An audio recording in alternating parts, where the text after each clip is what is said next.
starts out as the perfect first date. The night was filled with a lot of laughs, a lot of smiles. A Big Apple romance. You look really nice. Of course, it's New York City. Stop calling me. There's danger around every corner. It was supposed to end in love. I had to start screaming, help! Not in blood. Certainly what he did speaks to the fact that this was a cold-blooded individual. My reaction was, you're not gonna walk away from this.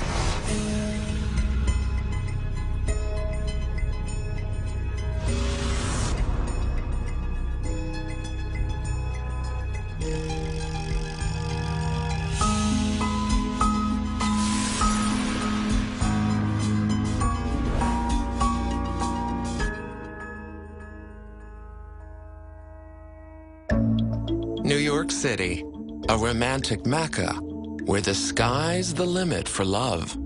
People come far and wide because they know that they can be the small fish, but it's a huge pond. A place where you can meet all types of people. There's a lot more romantic possibilities. And tonight's full of those possibilities for student Janae Aragosa. Here's a guy that really might like me, and I'm interested in him, and definitely feelings of butterflies. Almost like being a little kid, like liking someone and feeling like they might like you back. This was kind of a new start for her. It kind of marked a way of exiting one relationship and starting something else. Her date, Christopher Marconi, is also starting over after a recent breakup.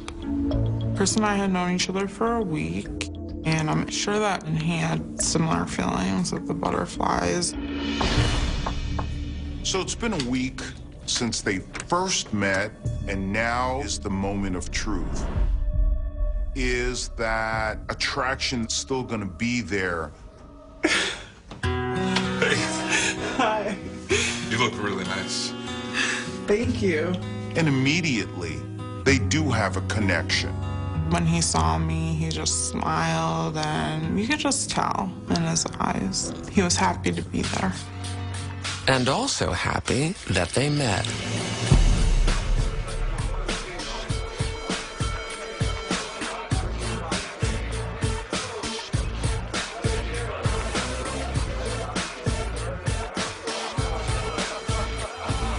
She was out with her girlfriends. We were dancing, enjoying ourselves, and we were gonna have some more drinks.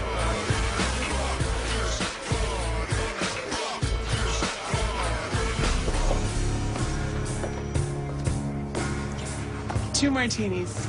I noticed one of these real cute boys sitting there, and he was smiling at me. Something about him just, like, caught my eye. How you doing?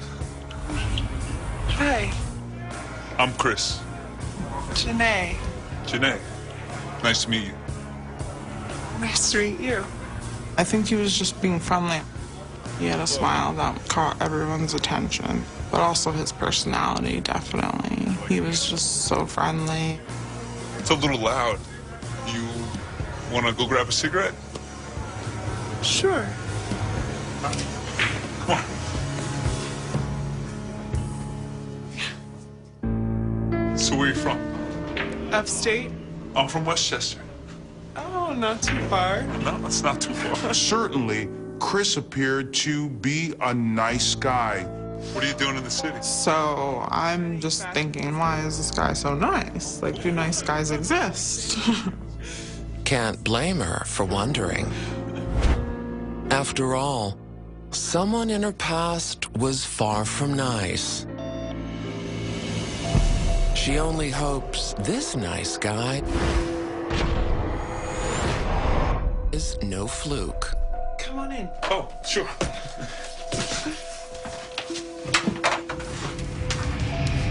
Reminded me of you.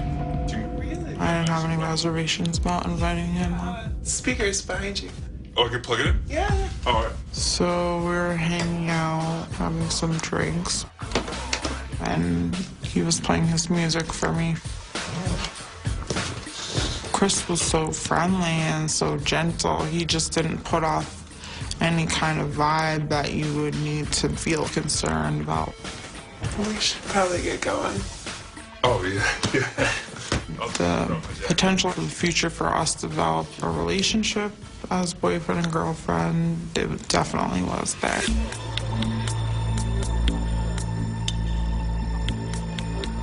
And so her plan was for them to go to the local pool or billiard hall and just have a good time, shoot some pool, have a couple of drinks, and just get to know one another.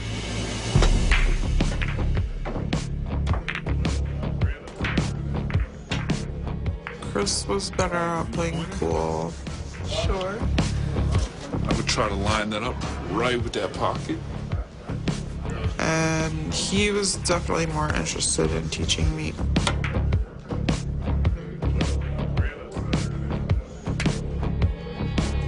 But of course, Chris still bought most of the drinks.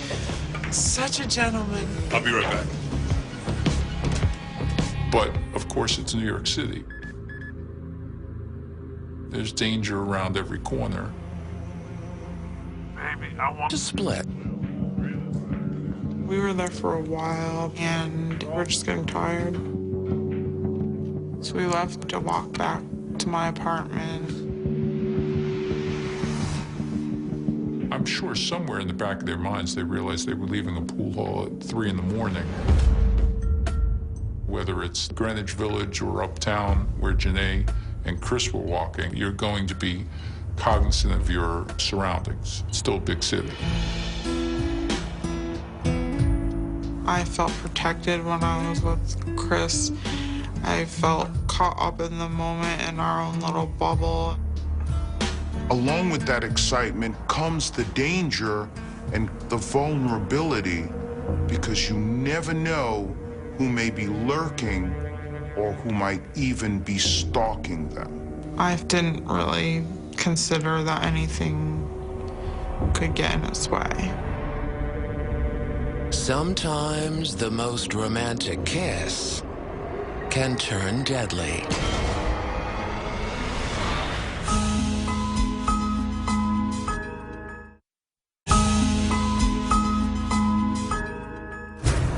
Janae Aragosa is having a lovely night out with her handsome suitor, Christopher Mariconi.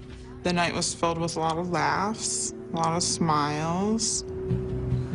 But even the best date can turn in an instant.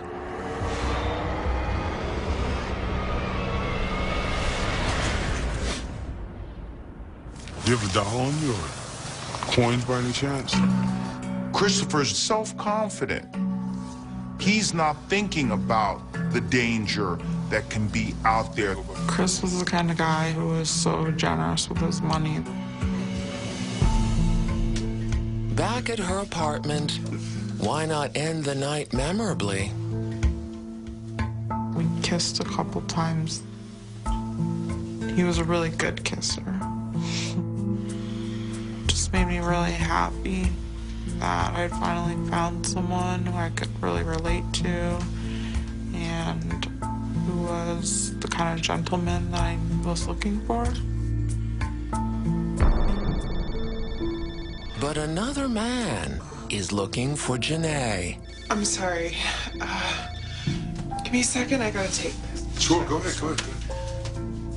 Why No. didn't you call me back? No, if you have any unfinished business, You're already going it can out with wait. another man. Chris noticed, he heard the conversation.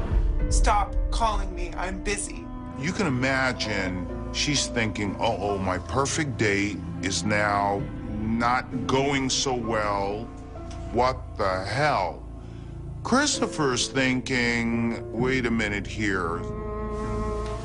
I just explained to him that my ex-boyfriend, Trevor, wouldn't leave me Is alone. everything okay? Yeah, everything's fine. So after these phone calls, she felt that it was correct to walk him to the subway. But after hours, there's certainly all kinds of dangers to be had in New York. We were just about to leave. I was in front of him to open the door.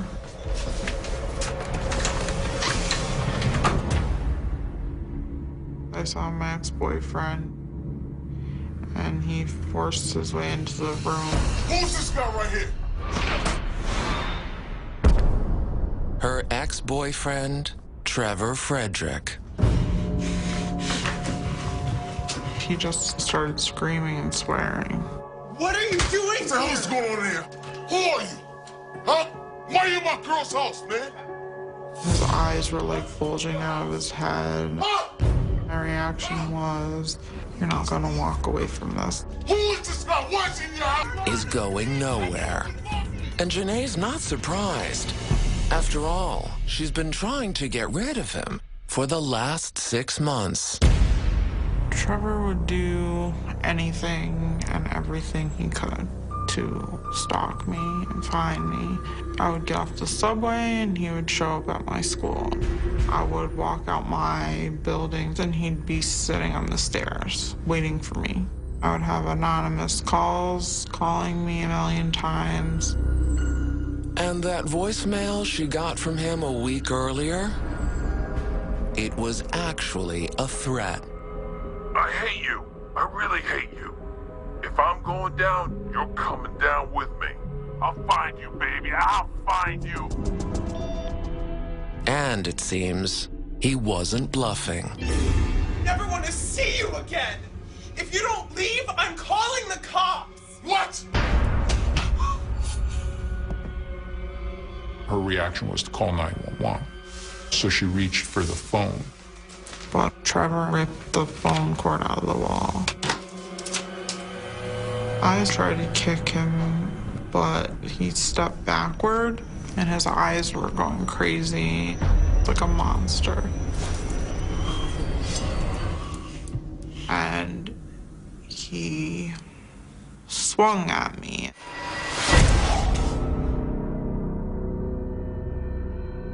It hit the left side of my neck, like right here.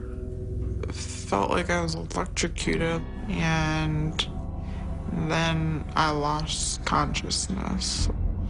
Look what you made me do. You made me kill my girlfriend. Trevor believed that he had killed Janae.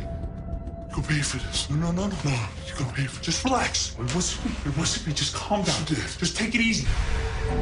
Janae doesn't see what happens next. You made me kill my girlfriend. No.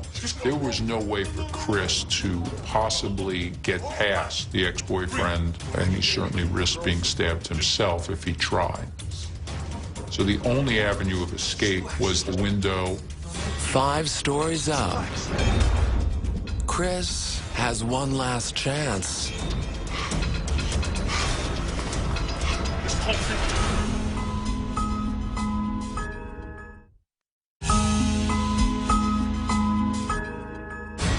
Janae Aragosa's been stabbed by her ex-boyfriend, Trevor Frederick. Look what you made me do. And now he's going after her date, Christopher Mariconi. Christopher is in shock at this point. Just relax. What's me? Just calm down. Just take it easy. His world has been turned upside down, and now he's in fight or flight mode. The only way out from there was the window, and basically my ex, Trevor, forced him out of that window. Thankfully, there's a fire escape. But Chris isn't out of the woods yet. Christopher is maybe thinking that he can escape, but he was already 5 flights up. And of course, Trevor's on top of him. We believe that the ex-boyfriend swung his knife. He stabbed Chris in the neck. The wound is not fatal.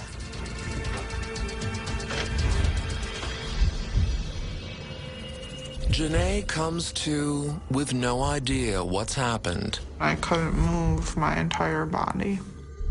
I could only look with my eyes to see what was in the room since I couldn't move. And my whole body was in this panic, and I kept saying, Chris? I Chris? thought he was in the room. It wasn't until a few minutes later I realized nobody was responding to me. There was nobody in the room. I had to start screaming for help because I was going to bleed to death.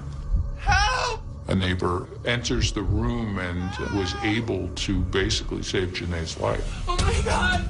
Oh my God! And she saw me laying there bleeding, and she started crying. And Janae herself kind of snapped the young lady back from her shock. Okay. I just need a towel. Can you get a towel? It helped stop the bleeding. My ex-boyfriend was here. And just when I was explaining to her the whole story,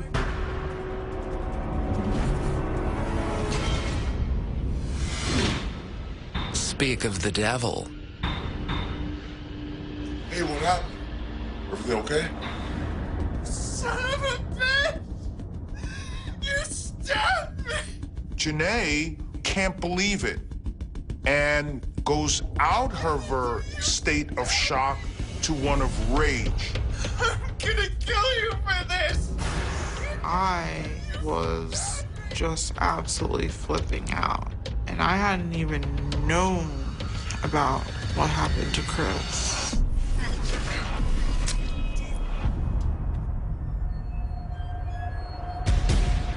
Certainly what he did and staying there speaks to the fact that this was a cold-blooded individual. And the neighbor, not knowing what his role in all of this is, says to Trevor, I don't know who you are or what you're doing here, but you seem to be making her really upset. Can you just please go?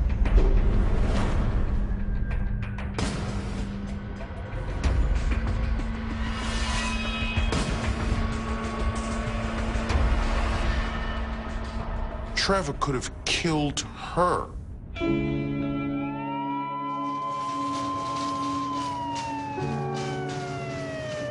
Neighbors had called 911. The police were now responding. Anyone else would have run, but Trevor stuck around.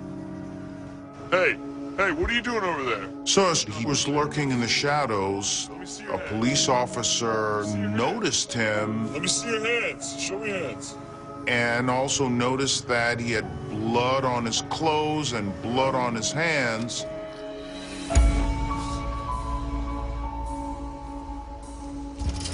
Ma'am, The police come and they have Trevor. That's the bastard that did this to me! Where's Chris? Janae just had no... Far from over, though. Janae spends the next 11 days recovering from her injuries, but the outlook isn't good. When he stabbed me, he partially severed my spinal cord. The doctor said that I probably wasn't gonna walk again. And I kept asking the nurses, like, where is Chris? I kept bothering them, nobody would tell me. And I kept thinking, well, he's gonna be okay, one way or the other. And then on the 7th day, this social worker came and said, I need to tell you something. Did Chris make it? Or not?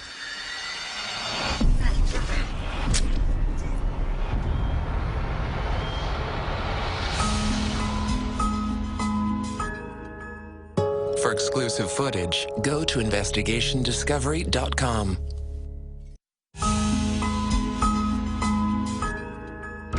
Janae Aragos's date with Christopher Maracone was a night that dreams are made of. Boy, why you in my girl's house, man? Until her ex-boyfriend, Trevor Frederick, put a violent end to it. Ever since, she's been praying Chris is okay. I had my beliefs that he had made it back home. I was really not ready for the information that I was about to hear. Janae, I need to talk to you about something serious. Okay.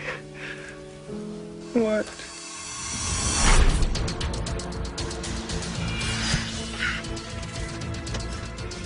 There's nowhere to go.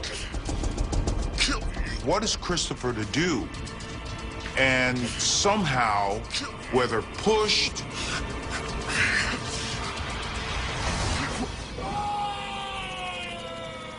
Christopher went over the fire escape. Okay. The social worker said, I don't understand. Well, why did this happen to someone innocent? Why didn't this happen to me instead? 23-year-old Christopher Marconi was found behind the building. He died alone. The medical people say he could have survived the wound to his neck, but he couldn't survive that drop down to the ground. Here's a young man who just wanted to have a good time, to just go out with a nice girl who was doing what most of us want to do, and yet he died for just being a good guy. Trevor Frederick is charged with Christopher Marconi's murder and the attempted murder of his ex-girlfriend. A year later, Janae can miraculously walk and testify against her ex. It was an unfortunate situation. At that time, it was very difficult for her to walk. She had a severe limp. Trevor is convicted and sentenced to 30 years in prison for the attempted murder. But Christopher's murder case languishes after a mistrial and a hung jury. The case was retried a couple of years later, just on the felony murder count, and Trevor Frederick was convicted and sentenced 25 to life consecutive. But it would mean that he would be serving approximately the 55 years. It's been over 10 years since that night of terror. Janae's tried to move on. I do have hopes that I soon will meet somebody. I hope they'll be more like Chris. He was the kind of guy that I was looking for all along. Caring, genuine, kind, humorous, and thoughtful. There was nothing that I wanted more than to be able to give Chris back to his family.